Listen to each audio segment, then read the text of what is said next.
Assalamualaikum warahmatullahi wabarakatuh. Anak-anak, kali ini kita memasuki pelajaran yang kedua mengenai Asmaul Husna. Asmaul Husna merupakan nama-nama yang mulia yang disandarkan kepada Allah Subhanahu wa taala. Asmaul Husna merupakan nama-nama kebesaran-kebesaran Allah, mengenai zat-zatnya Allah. Jadi kita harus mengetahui Asmaul Husna, ya. Tentunya kalau kita berdoa, kemudian kita mengucap nama-nama agung dari Allah Subhanahu wa taala. Jumlah Asmaul Husna itu ada 99 yang kita tahu. Tentunya kalian juga sudah tahu karena biasa dibaca. Untuk selanjutnya kita ke halaman berikutnya. Anak-anak, di sini ada ayat yang harus kita baca bersama-sama. Disimak dan juga diperhatikan bacaannya. A'udzu billahi minasy syaithanir rajim. Bismillahirrahmanirrahim.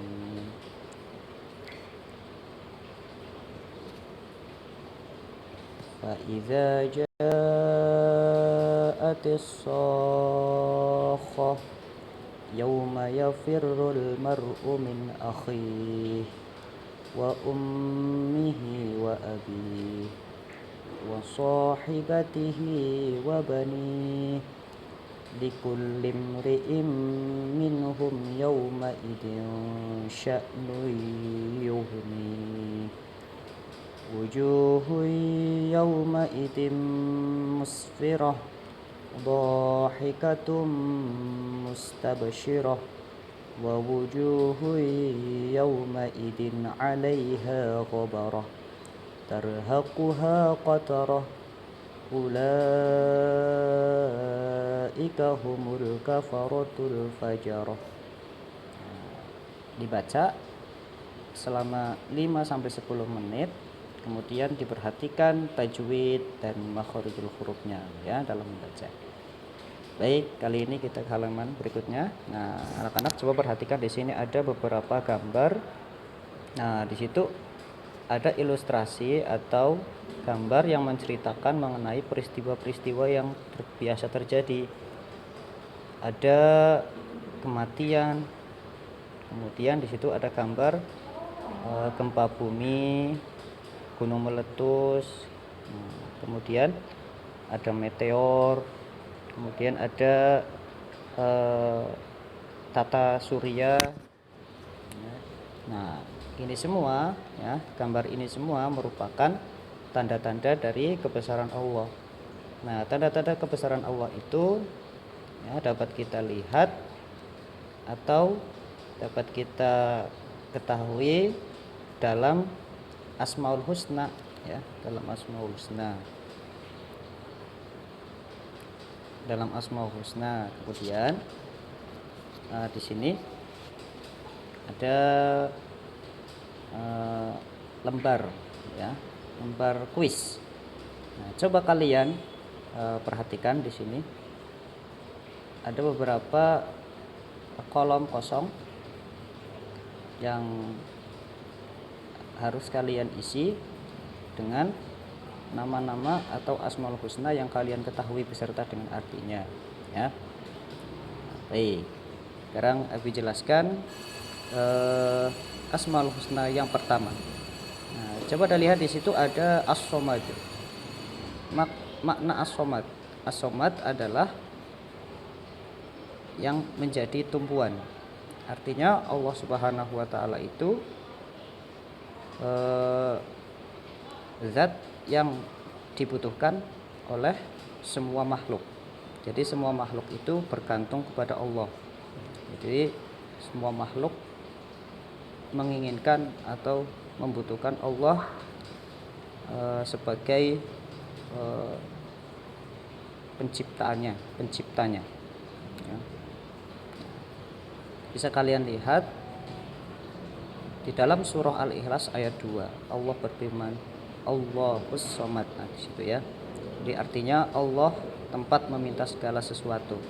Jadi kita ya, diwajibkan untuk meminta kepada Allah. Ya, jangan kita meminta kepada selain Allah, karena selain Allah berarti adalah makhluk sama dengan kita, baik itu hewan, tumbuhan, atau makhluk-makhluk yang lain, itu semua adalah ciptaan-ciptaannya Allah. Dan yang patut kita minta dan yang patut kita sembah adalah Allah, karena semua makhluk itu sifatnya adalah lemah, dan Allah Subhanahu wa Ta'ala itu zat yang maha kuat, yang maha agung, dan yang maha kuasa atas segalanya. Nah, jadi semua makhluk memiliki kebutuhan untuk memenuhi kehidupannya. Ia juga butuh tempat tinggal dan keperluan-keperluan lainnya. Maka hal-hal yang tersebut itu harus kita minta kepada Allah, ya, karena Allah adalah yang mengatur mengenai rezeki kita, kematian kita, kemudian jodoh kita, dan juga qada dan qadar kita, atau ketentuan-ketentuan yang ada pada diri kita selama hidup di dunia. Baik, kita ke halaman berikutnya. Halaman yang selanjutnya di situ menceritakan atau ada gambar di situ, ya. Di situ ada gambar bahwa kita disuruh untuk memohon dan berdoa kepada Allah, ya. Jadi segala sesuatu yang kita butuhkan harus disampaikan kepada Allah, harus dimintakan kepada Allah, karena Allah adalah zat yang maha segalanya dan zat yang maha mengabulkan. Kalau kita berdoa, niscaya atau pasti Allah akan mengabulkan doa-doa kita, karena ketika kita doa, kita menyebutkan Asmaul Husna, ya. Tentunya salah satunya adalah As-Somad, ya, As-Somad. Baik. Kemudian 2, meyakini Allah memiliki Asmaul Husna As-Somad. Nah, seseorang yang sudah benar-benar yakin bahwa Allah itu menjadi tumpuan semua makhluk, terutama manusia, terutama seorang muslim seperti kita, maka seorang muslim tersebut akan mempunyai perilaku seperti berikut ini, yaitu rajin beribadah kepada Allah. Nah, tugas utama manusia adalah beribadah kepada Allah, karena ibadah merupakan bukti bahwa kita selalu membutuhkan Allah. Beda dengan orang yang malas. Kalau orang malas itu ibarat orang yang tidak membutuhkan sesuatu, ya, tidak butuh. Nah, kalau kita sebagai orang yang rajin beribadah, berarti kita memasrahkan segalanya kepada Allah, ya, baik rezeki kita, kemudian kehidupan kita, kesehatan kita, semuanya digantungkan kepada Allah atau dimintakan kepada Allah melalui kita beribadah, ya. Jadi seseorang yang beragama Islam ataupun agama-agama lain, ya, itu tentunya berkeyakinan bahwa Tuhan yang Maha Esa adalah Tuhan yang mengabulkan segala sesuatunya, termasuk orang-orang yang berdosa sekalipun. Kalau kita rajin berdoa, walaupun kita banyak dosa, kalau kita selalu memohon ampun kepada Allah, berarti kita termasuk orang-orang yang masih membutuhkan pertolongan Allah, ya. Kemudian yang kedua, yang B, selalu berdoa. Nah, ini. Jadi semakin kita rajin beribadah, maka kita juga harus memohon, ya. Memohon kepada Allah akan keselamatan, kebahagiaan, dan itu sumbernya dari Allah Subhanahu wa taala. Karena kalau kita rajin berdoa, memohon yang baik-baik, ya, Allah Subhanahu wa taala akan memberikan atau akan mengabulkan itu semua, mengabulkan permohonan kita, ya. Jadi antara rajin beribadah dan selalu berdoa itu sesuatu yang tidak bisa dipisahkan, ya. Oleh karena itu, kalau kita sedang beribadah, kita harus rajin-rajin berdoa, rajin-rajin memohon. Kemudian yang C, memperbanyak amal soleh. Amal soleh itu seperti apa?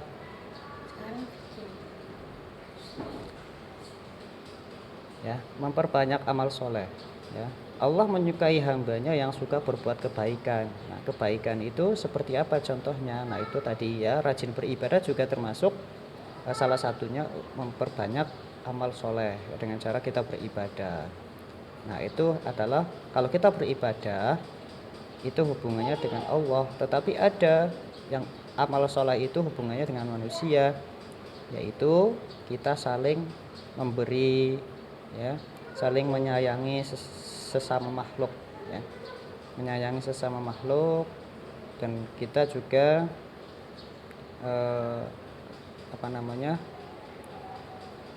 rajin memberikan apa yang kita miliki kepada orang-orang yang membutuhkan.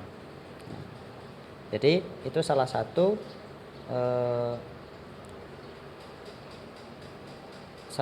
dari cara kita memperbanyak amal soleh, ya, karena amal soleh ini nanti termasuk yang akan kita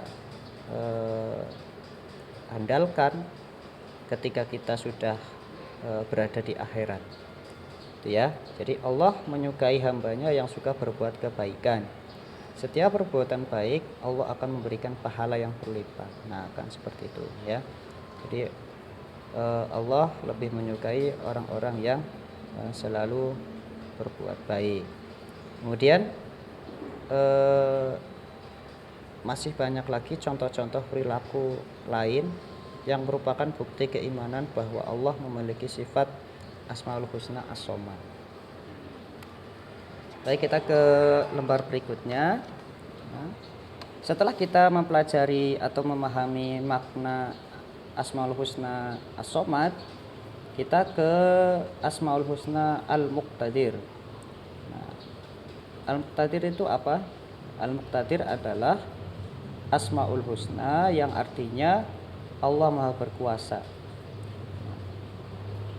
Jadi setiap makhluk di dunia ini adalah hasil dari ciptaannya Allah atau kekuasaannya Allah. Bukti dari kekuasaannya Allah adalah isi dari alam dunia ini. Jadi Allah itu berkuasa atas segalanya, atas segala sesuatu, baik di dunia dan akhirat, ya, semesta alam beserta isinya. Jadi Al-Muqtadir ini merupakan bukti bahwa Allah adalah Maha Berkuasa. Kuasa menciptakan dan kuasa juga menghilangkan, gitu. Jadi kalau manusia kan hanya bisa menciptakan, ya, tetapi menciptakannya itu tidak bisa sempurna seperti Allah. Ya, kalau Allah adalah pencipta yang maha sempurna, ya. Kan tidak ada orang bisa membuat orang, kan? Orang bisa membuat langit, orang bisa membuat lautan yang seluas samudra. Kalau ada pun itu tidak sebanding dengan ciptaannya Allah. Maka semua peristiwa yang ada di dunia ini merupakan kuasa dan kehendak Allah. Seperti yang ada di gambar tadi, ada gempa bumi, ada gunung meletus, kemudian termasuk kematian juga merupakan bukti dari kekuasaan Allah, ya. Karena kekuasaan Allah itu tidak terbatas, ya, dan Allah itu menguasai segalanya. Nah, coba kita lihat pada surah Al-Qamar, ya, itu ada ayat Mari kita baca bersama-sama ya. Sini ya. Kadzabu bi ayatina kulliha fa akhadnahum akhda azizim muqtadirin. Nah, artinya mereka mendustakan mukjizat-mukjizat kami semuanya, maka kami azab mereka dengan azab dari yang maha perkasa dan maha kuasa. Nah, ini ayat ini ya menegaskan bahwa Allah itu maha kuasa untuk memberi balasan bagi orang-orang yang mendustai ya. Para pendusta itu seperti apa ya? Para pendusta itu adalah orang-orang yang mengingkari ya, yang mengingkari Allah dan Rasulnya, mengingkari Allah dan Rasulnya. Jadi ingkar dalam hal apa? Dalam hal segalanya, baik itu ibadah atau yang lainnya, termasuk perbuatan-perbuatan yang syirik musyrik itu juga termasuk bukti dari orang-orang yang mendustakan atau mengingkari kuasa-kuasanya Allah. Nah, di dunia ini pun juga banyak sudah diceritakan ya, seperti Fir'aun ya,